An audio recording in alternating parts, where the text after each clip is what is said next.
Once again, on behalf of IDEAs, I would like to express our appreciation to Law and Society Trusts, the hosts, Hilan, and all of those involved in organizing this. It's been a fascinating 2 days. It's the third day. We learned a lot and we shared a lot. I would like to do two very quick things. The first is a very brief overview of the debt situation in the African continent, but it's very brief, just a context to say a couple of things. And the second is really to take a look at Ghana in the context of the Sri Lankan debt restructuring process. And the reason is that the two of them are quite similar in many respects. And some of the lessons of the Ghana restructuring struggles might be of some use to your struggles here. And then conclude with a couple of things in relation to the role of civil society going forward. So first, it's always difficult to generalize about the African continent. There are 53 countries of entirely different sizes, structures, cultures, and so on.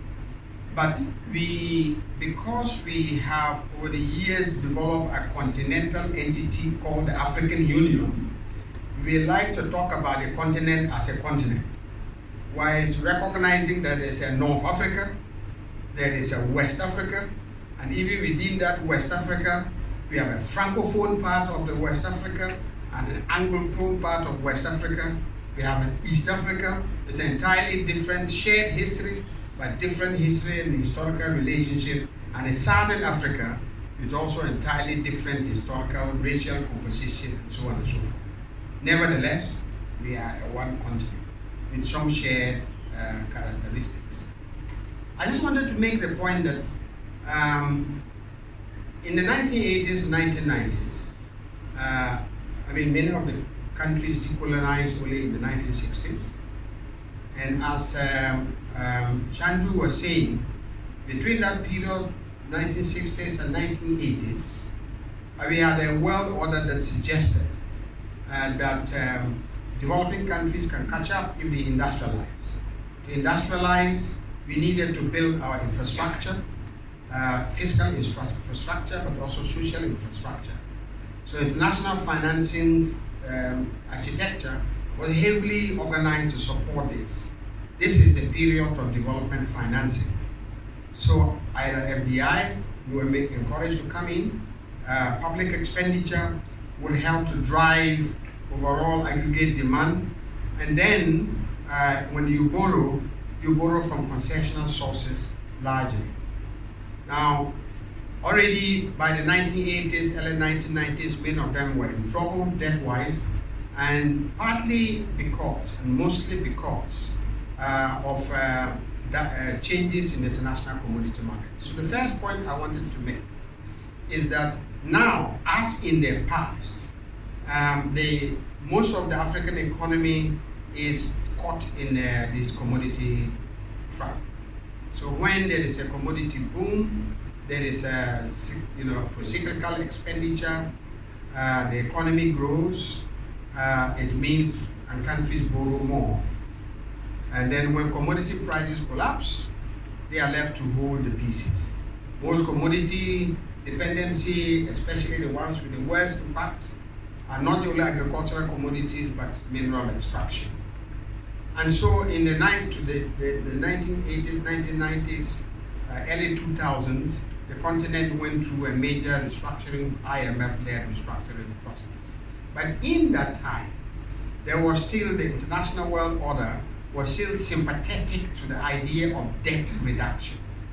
And this is how the HIPIC and the multilateral debt relief initiative came in And so many of the countries, after very painful adjustment processes, did manage to get rid of a lot of that debt, and it was largely official debt. Just like, to repeat the point that Chandru was making.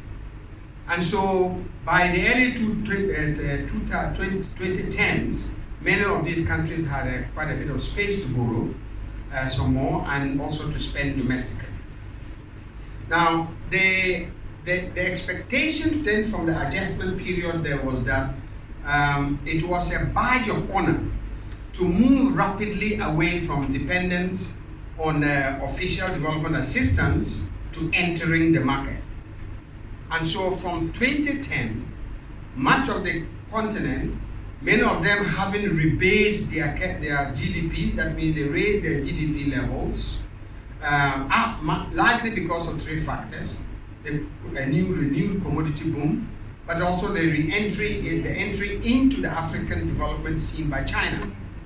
And so, as a result, economies started to grow and made it even more attractive to borrow, and they started to binge this time on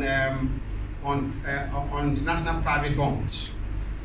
And so within a period of 10 years, even just 8 low middle income countries managed to issue up to 100 bonds, most of them short term to medium, only about 4 of them over 20 years, at interest rates initially around 7%, and at a later time, a country like Ghana was issuing bonds at close to 30% coupon rates.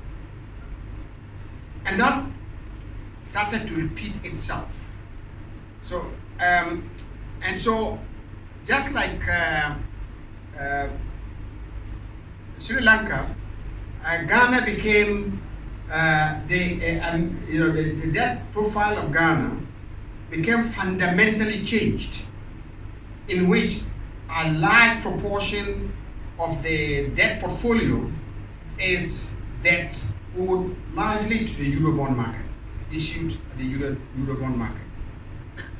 And so many of the countries, so we have on the continent nearly 14 countries at a high risk of debt default, and even more at a moderate rate of debt default, and the default risks are increasing across the continent. And I wanted to make the point that the driver for this debt distress is not so much domestic expenditure, because many of them have very low expenditure to GDP rates over many periods.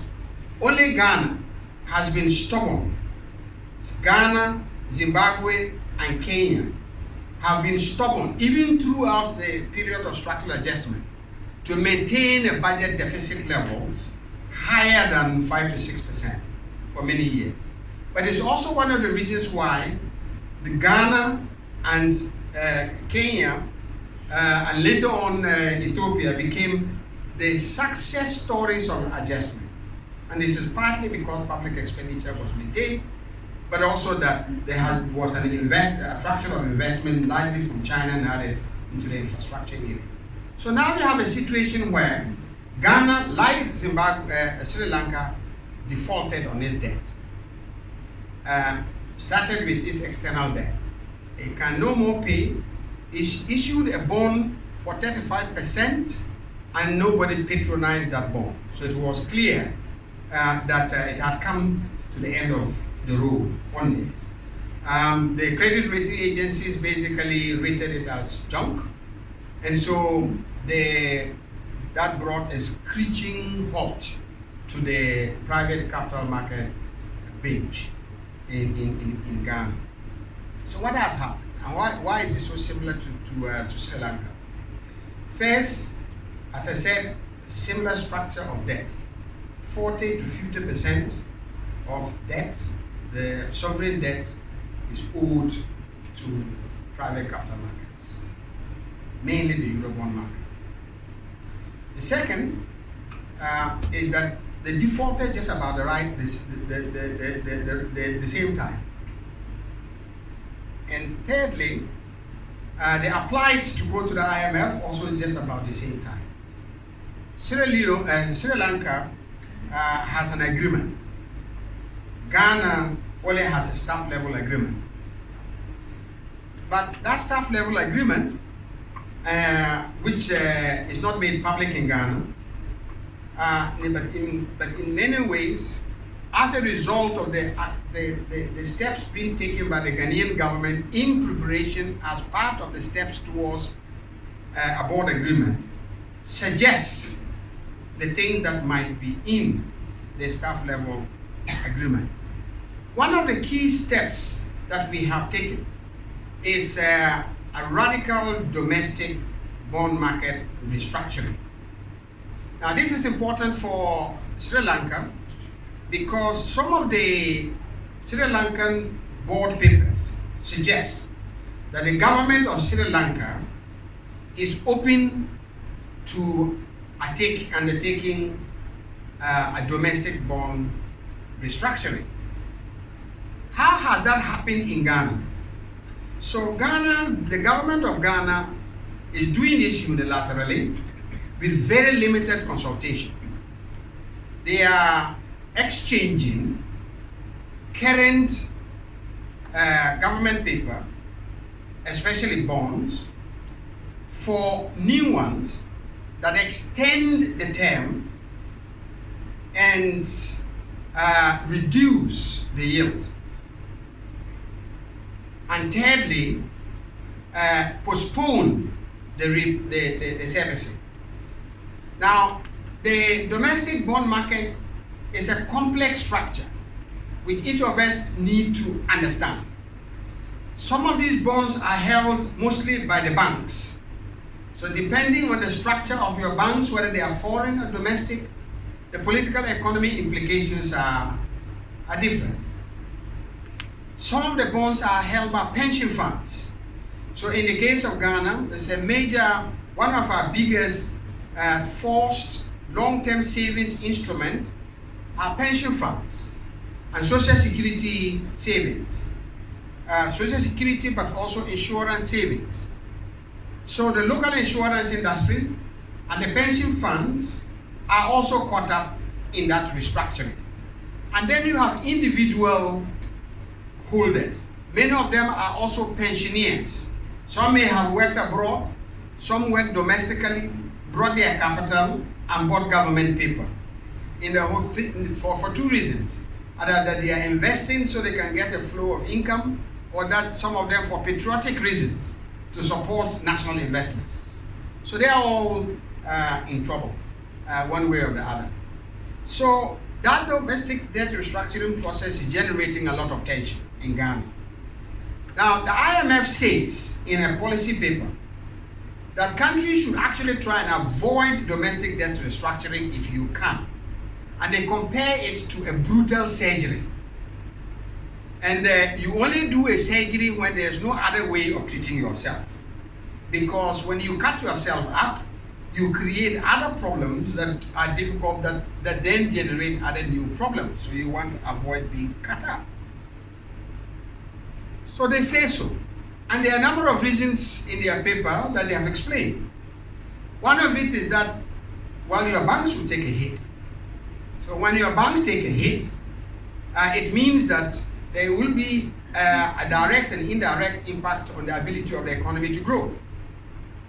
So because credit will reduce.